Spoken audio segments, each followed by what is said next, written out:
શ્રી વલ્લભાધીશ કી જય. આજે આપણે કતરો બનાવતા શીખશું. તેના માટે એક આવો તાર જોશે, એક મોટું મોતી જોશે, બે આવા મીડિયમ સાઇઝના મોતી જોશે અને આવા જેકો મોતી વ્હાઈટ જેવા કલરના બનાવવા હોય એવા આપણે મોતી લેવાના. આજે આપણે વ્હાઈટ બનાવશું કારણ કે અત્યારે સમર ચાલે છે. તો પહેલાં આ મોટું મોતી લેશું અને પહેલેથી જ એક નાનું અને મોટો તાર રાખવાનો, એટલે આપણને પરવવામાં આવે.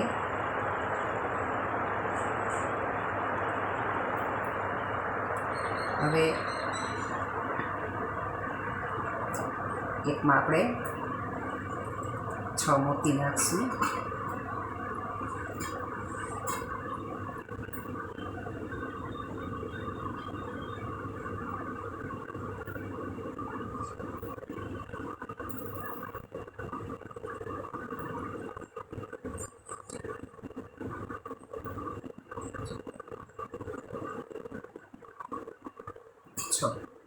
છ મોતી આવી ગયા.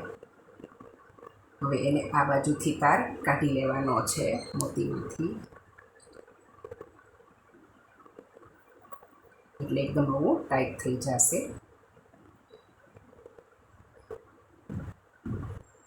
હવે બીજી બાજુ મોતી પરોવવાના છે, એમાં પણ 6 મોતી આવશે.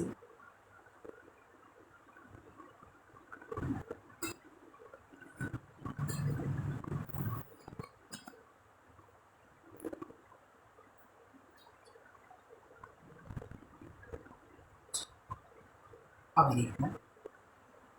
હવે એને પહેલાં જે મોતી કર્યા છે એને એકદમ ટાઈટ કરી દેવાના અને બીજા મોતીને અહીંથી એક જ કરી દેવાના છે. એમાં કાંઈ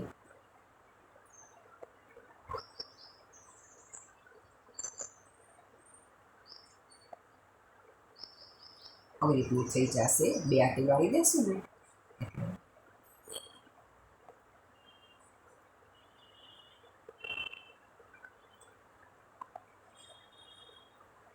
હવે એમાં આપણે મોતી પરોવશું. એમાં આ જે મોતી છે મીડિયમ સાઇઝનું, એ બેમાં જોડે પોરવી દેવાનું છે.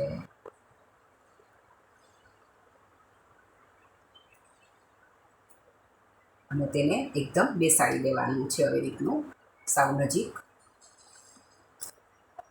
પછી ત્યાં કાંઈ આંટી વારવાની જરૂર નથી. હવે એક તાર મોટો લેશું અને એક તાર નાનો આવવો જોઈએ. આવી રીતનું બની જવું જોઈએ.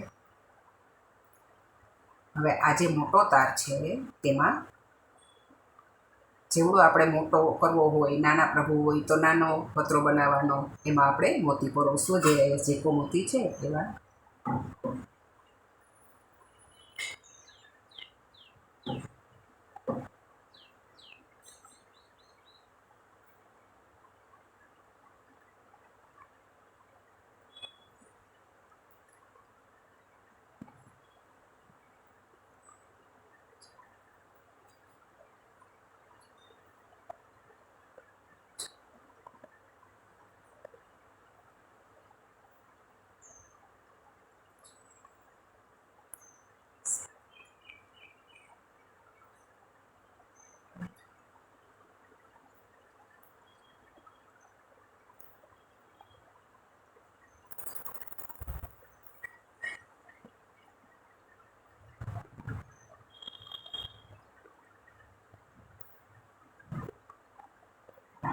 દસ મોતી લીધા છે અત્યારે આપણે.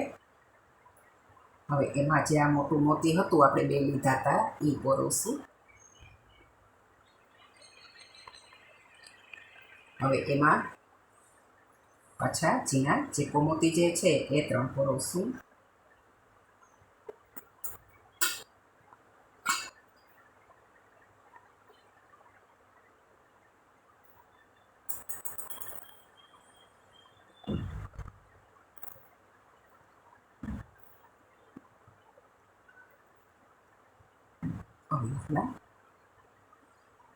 હવે આ જે છે 3 મોતી પોરવા એને એકદમ નજીકથી વાળવાની છે. ટાઈટ રાખવાનો. બને ત્યાં સુધી થોડોક તાર છે ને પતલો લેવાનો, એટલે આપણને વાળવામાં આવે. અને જે આ 3 મોતી છે એને તમે ફેરવશો એટલે એકદમ વળી જશે. 2 આંટી વાર દેવાની અને જે આ વધારાનો તાર છે એને કટ કરી નાખશું.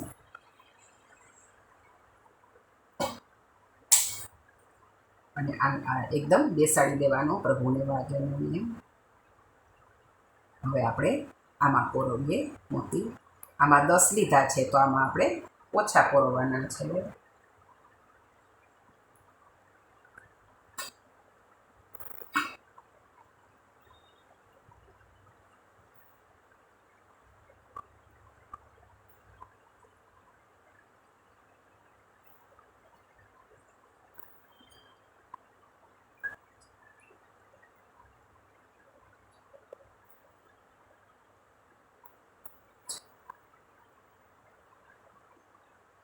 સાત લીધા છે.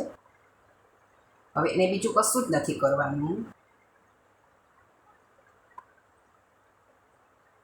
આજે આપણે મોતી લીધું છે મોટું, એની નીચેથી વાળી દેવાની છે એકદમ ટાઈટ.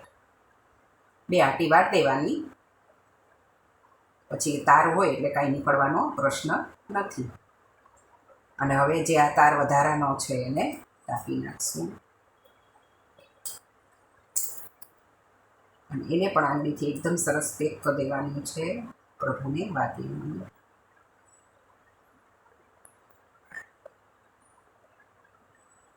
જેવો શેપ આપણે આપવો હોય, પાંદડીનો શેપ આપો અથવા તો કેરીનો શેપ આપો, તમારે જેનો યોગ્ય લાગે.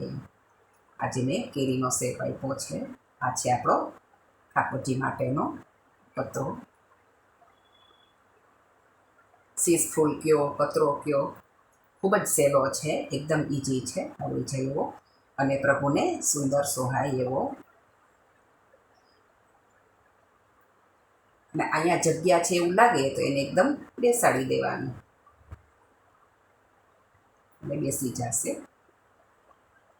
તારમાં કરીએ ને એટલે પ્રભુને એકદમ સરસ જેવો આપણે આકાર લીધો હોય એવો જ રહીએ. ખૂબ જ સુંદર શીશ ફૂલ થાય છે. આપ બી બનાવો અને પ્રભુને ધરીને આનંદ લ્યો. શ્રી વલ્લભાધીશ કી જય.